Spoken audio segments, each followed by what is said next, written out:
Welcome to Texas Border Watch, your eyes on the front line for all things border security, immigration, and local policy. I'm Jordan Elder. Border crossings are down, but people are still making dangerous attempts to get into the United States, and they're paying a lot of money to do it. That's why Attorney General Pam Bondi says a task force is expanding. It's called Joint Task Force Alpha, and it's all about lowering and stopping the numbers of human smuggling and human trafficking. She laid out, along with several other U.S. attorneys, why this expansion is going to be so important. The cost of human smuggling is huge. So many families are dying, so many people are dying. These smugglers used a variety of vehicles, including microbuses, tractor trailers, and cattle trucks, to smuggle multiple Guatemalan aliens, including many unaccompanied minors, into this country.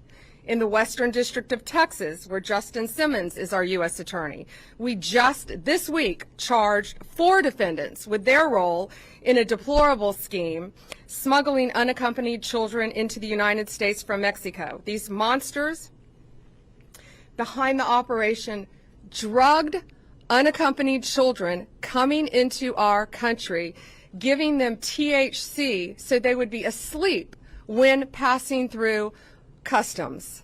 We are now expanding Joint Task Force Alpha. It has 5 steps. We will now cover, the task force will now cover our northern border in Canada, of course, and all of our maritime borders. Our incredible partner again at DHS, Kristi Noem, and I are expanding this to include our DEA, ATF, and FBI agents to this task force to give us even more manpower. We will receive more resources to prosecute these cases, and key figures in cartel, human trafficking, and transnational criminals. We will strengthen our collaboration with foreign law enforcement throughout this world to protect not only their citizens but ours, and return these criminals to American soil for prosecution. I want to show you some testimony from the U.S. attorneys in the Southern District and Western District of Texas. They lay out some really concerning cases of human smuggling and trafficking that they've been prosecuting recently. And make no mistake, it is indeed an industry. Human beings are treated like commodities, stacked like cordwood in dangerous and sometimes deadly conditions. All it takes is one faulty air conditioner or one wrong turn of the steering wheel to turn a smuggling run into a mass casualty event. The saddest example of this is the 2021 smuggling crash in Chiapas, Mexico, where a tractor trailer carrying 160 people overturned, costing the lives of 50, including children, and injuring more than 100 others. The Southern District of Texas, along with Joint Task Force Alpha, has worked tirelessly to bring justice to those responsible for this great tragedy. Last year, a grand jury in the Southern District of Texas indicted 6 Guatemalan nationals for conspiring to smuggle these victims into the United States. And on December 9th of last year, the 3rd anniversary of the crash, Guatemalan authorities arrested the 4 remaining conspirators who were residing overseas. I'm pleased to announce today that 3 of these alleged conspirators have just been extradited to the United States and are making their initial appearance today in Laredo, Texas, with a 4th defendant on the way. I am grateful to our Guatemalan partners for their assistance in delivering these defendants to us so that these accused smugglers can learn a little bit about what Texas justice looks like. You know, Juarez, Mexico is right across the border from El Paso, Texas, and for years, Juarez has been plagued by violence, kidnapping, and murder. Cartels have been warring over that area for decades because it's a key route for trafficking drugs and smuggling humans into the United States. These cartels have no bottom. There is no limiting principle on how low they will go to enrich themselves. We saw an example of this recently in a case where a woman named Susana Guardian ran an alien smuggling organization out of Juarez. She worked with her husband Daniel, her daughter Diane, and Diane's husband Manuel Valenzuela to smuggle children from Mexico into the United States. Basically, what she would do was contact U.S. drivers who would come across and pick up these children and then take them back across the border. Prior to being picked up, Susanna would prep these children by sometimes telling them what to say when they got to the POE, the port of entry, or a checkpoint. Other times she would give them THC gummies, as General Bondi said, to calm them and keep them compliant throughout the process. In this particular case, the children that were given the THC gummies were 12, 9, 3, and 2. When CBP recognized when they were trying to cross with this group of children that something wasn't right, they saw it, they realized those children needed some kind of medical treatment. They got a couple of them to the hospital to receive that treatment. They were later diagnosed with THC poisoning.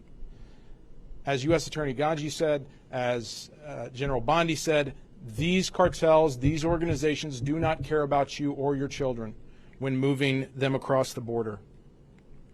So we're really happy that we were able to get arrest warrants this weekend and get at least 2 of these individuals, Diane and Manuel Valenzuela, off the street. The 2 other individuals, Susanna and Daniel Guadian, are still at large, but we will do everything we can to bring them to justice as well.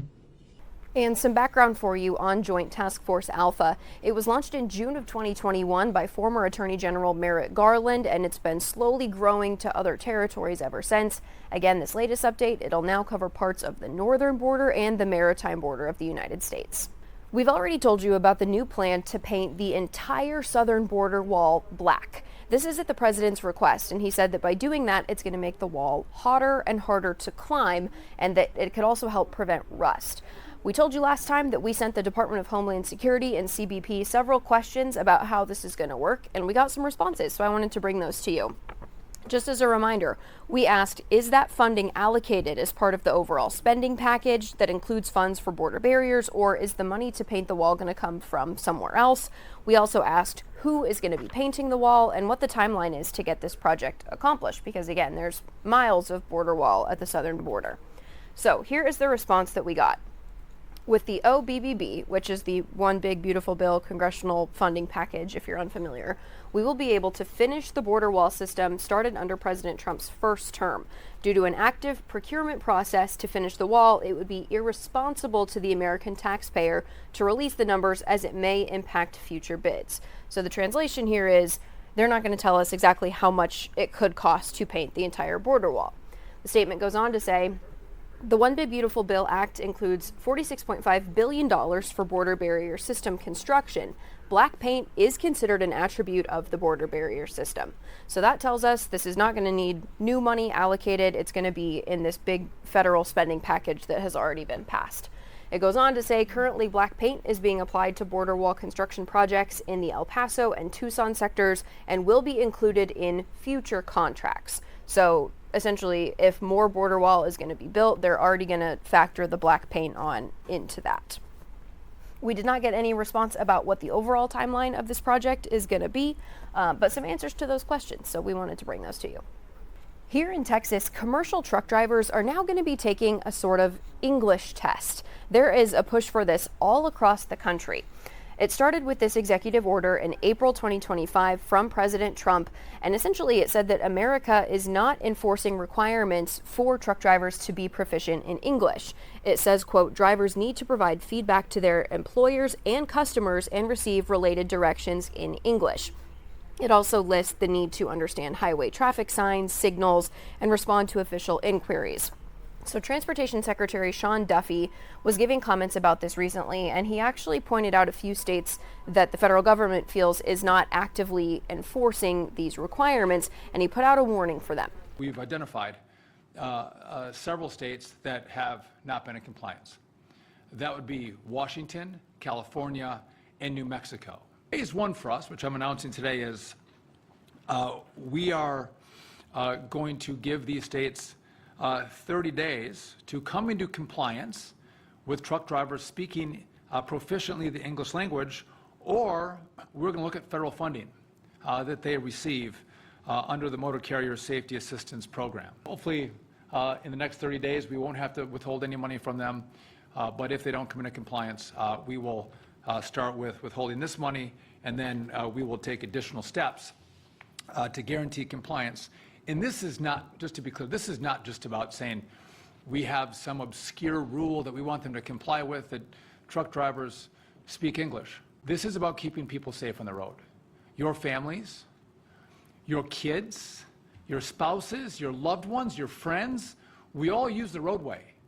And we need to make sure that those who are driving big rigs, semis, can understand the road signs, that they've been well trained, and that when they're pulled over by law enforcement, they're stopped by law enforcement, or there's a crash and law enforcement responds, they can effectively communicate what they have on their rig. There might be a history that they have to be able to communicate to law enforcement when they're pulled over or there's an accident. The state of Texas is doing their own crackdown on this. Governor Greg Abbott recently ordered Texas DPS to do zero-tolerance language checks on all commercial truck drivers. And the Texas Trucking Association has said that they're on board with this to promote safety. Critics of this, though, say enforcing these requirements could make labor shortages worse, leading to a shortage of truck drivers. And they've also brought up exactly how this enforcement is going to work. Could it be subjective if different people have different ideas of what is proficient in English? So we've reached out to Texas DPS for more information on how all of this is going to work. But this is already in effect here in Texas, especially as drivers come in and out of Mexico. That's all for this week's Texas Border Watch. You can read more in depth on any of these stories over on news4sanantonio.com or on foxsanantonio.com. We'll be back with all your headlines next week.